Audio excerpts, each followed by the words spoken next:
Good afternoon, everyone. So throughout this conference, we've basically heard that you can stimulate both the peripheral nervous system and the central nervous system using focused ultrasound. With the central nervous system, we've seen things such as somatosensory stimulation, which you can feel in the hands, or increasing the latency with antipsychotic movements in macaques.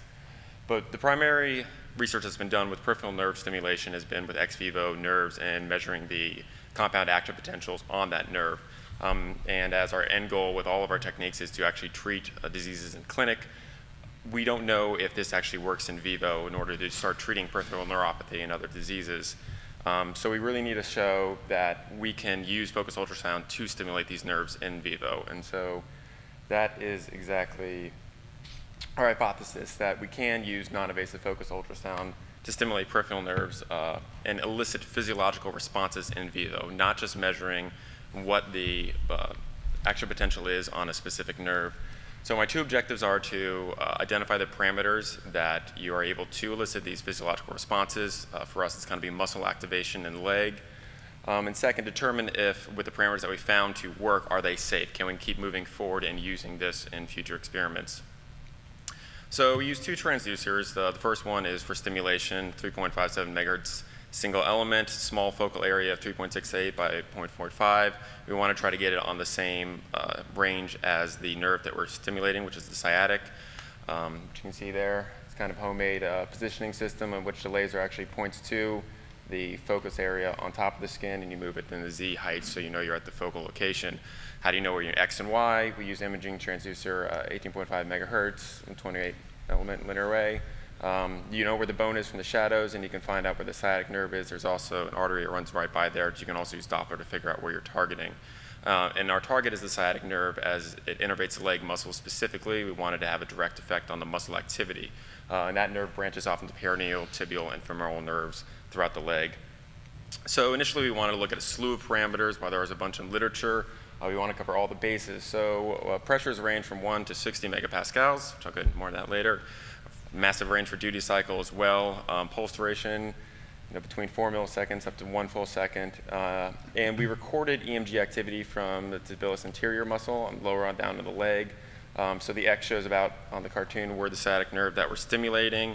And here is more of a dissection. The white right there is the sciatic nerve. Mm-hmm. All our stimulations are done, with the whole leg intact, so it's completely non-invasive. It was just kind of dissected so you could see where the nerve is in comparison as it's large to the muscles around it. So first off, a lot of things didn't work, didn't just start off working great. So initially we thought, we're getting a response. This is working out fantastic, but it was just EMF noise from the transducer being too close. And talking with other people working on this in the field, it seems to be kind of an issue when you're recording with electrodes. After that, we were trying a lot of the parameters, 1 megapascal, 50% duty cycle, a longer stimulation duration, which has been reported to work on ex vivo nerves. And we're just seeing basically a smaller version of this noise we saw before. So with some shielding, switching up a little bit of our recording electrodes, and going a completely different direction, we reduced the stimulation time between 4 and 10 milliseconds, increase the pressure to about 50 megapascals, and almost continuous wave, 90% duty cycle. We start seeing about 2 different EMG responses. So the first one is fast. Here, the blue is the EMG response. Green is the on when we turn on the transducer. Red is when it turns off. So this is what we're classifying as a fast response, usually has a higher peak-to-peak response. The slow is more, you still see that artifact, which I talked about earlier, but afterwards you do see a response from there. Right now, there's no real clear way that you get one or the other with the parameters employed, though if you do change the pressures and the duty cycle, you will scale the peak-to-peak. So can you please play the video?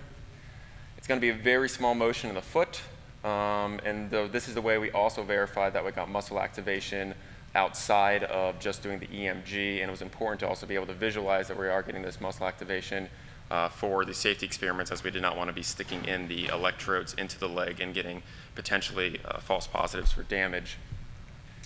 So just to recap for what we found is successful right now. It's a small green area blocked over there. Pressures between 40 to 60 megapascals, duty cycle between 40 and 90%, and stimulation duration 4.5 to 10.5 milliseconds. And that's really the important thing, because once you start going about 10 milliseconds, you will start seeing a lot of damage. So our initial, but also we want to see if we're hitting the nerve and we're not just stimulating the muscle directly. So the first plot there is the artifact that you see, and that's 10 minutes after a lidocaine injection to the local area where the sciatic nerve is that we're stimulating. You wait an hour, and why the artifact's still there, but the lidocaine wears off, and you're able to get a nice EMG response. So we actually are stimulating the nerve and not just stimulating the muscle tissue itself. So for behavior, we did an open field test in which we stimulated 4 mice, their left leg, 20 stimulations per leg on the sciatic nerve. And we verified that we were stimulating it with video with the kicking, as I showed before. Day -1 is just the baseline, and then day 0 is when we did the experiment. There was no significant variation. If anything, there might be an increase of their activity compared to the baseline and the control. And then we also looked at histology. And so on the one side, you've treated, which is the pressures that I said before, around 40, 50 megapascals for 4 to 10 milliseconds. And on the right side, it's the positive control. And the damage area is going to be in here. And why it's kind of difficult to see, these muscle cells have a lot of inflammation. Some of them are tearing apart. There's a lot more red blood cell extravasation. And on a blinded study, we did not detect any red blood cell extravasation in the target area for the pressures that we used. So in summary, we are able to use focused ultrasound to stimulate the sciatic nerve in mice and elicit physiological response.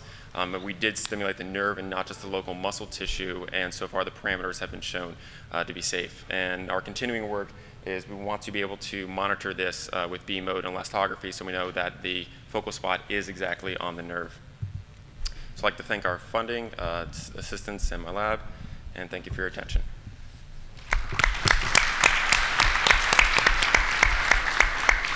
So one modeling theory is that for neuromodulation, is you're developing basically capacitance between the leaflets of a membrane, and that's causing the electrical stimulation that results in basically neuromodulation signals. Your study seems to indicate this is more of a stretch receptor type of effect in the calcium flux. It's interesting you mentioned calcium flux. We are working in collaboration and doing in vitro with DRG neurons as well. And so far the results for the calcium imaging have been showing that it's a mechanical effect. Yeah. And so the other thing you could do is give the mouse ruthenium red, which causes the flaccid paralysis that's reversible, and you can see whether or not you can block the stimulation. So in some regards, what you've now said is that that's possibly some of the neuromodulation studies that we're seeing could be in fact controlled through a more calcium stretch receptor or a voltage gated channel versus, say, sort of this prevalent, one of the theories about the stretching of the membranes, separating the membranes, causing electrical signal. I just had a question about your pressure amplitude. It was very, very high. Yeah. Do you think you had cavitation occurring, or do you think that's accurate? So currently, yes. I mean, cavitation could be occurring, within that small time frame. Right now, using the single element, we don't have any passive cavitation detection. In the future, we will be looking into seeing if that is happening at the same spot. And also the potential why we do target using the 2 transducers if we're not completely aligned. That's why it might be a little higher pressures. Maybe we don't need 60, maybe we need 40, and maybe 30. So that's why we really want to get the B mode with elastography to be able to make sure that we see that we are targeting the nerve exactly every time. Scott Burks, NIH. Quick question. Do you think from a mechanistic point of view that it matters whether you're getting cavitation or not? Or if, you're probably generating substantial acoustic radiation forces at this? For right now, I'm just happy that it works, and sure, that sure. we're looking yeah, into. it's a very nice study. We're looking into seeing more the effects with our collaborators, and so that's more the skin explants, seeing if some mechanical stuff there, and as well with the DRG neurons. And so we will probably be able to see that better too if we do some PCD testing with that, as it'll be at least cleaner sample than the in vivo. Okay, great, thank you.